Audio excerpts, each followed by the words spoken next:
Dr. Thorner's contribution to the field of endocrinology led to the isolation and identification of the growth hormone releasing factor.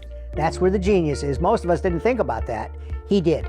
The rate at which he's continued to publish is outstanding over the entire career. He is probably the premier neuroendocrinologist of his generation.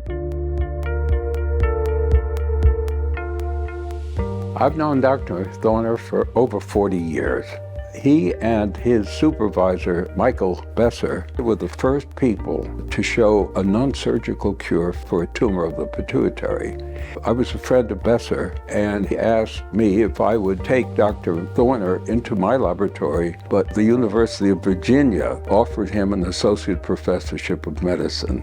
I interviewed him for a position in endocrinology at the University of Virginia. I read his work, and I got excited when he decided to move across the big pond and come to Charlottesville. I've known about Mike Thorner's work. We organized a meeting in London called Frontiers of Pediatric Neuroendocrinology. And he was the main speaker and made a really very emotional contribution to the success of the meeting.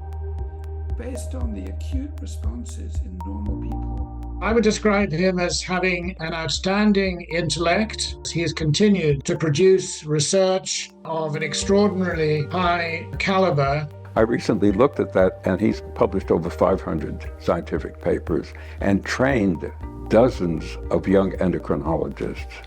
In 1990, Dr. Michael Thorner agreed to take me on for a fellowship. He is absolutely dedicated to passing on his knowledge, to be inquiring about all aspects of endocrinology.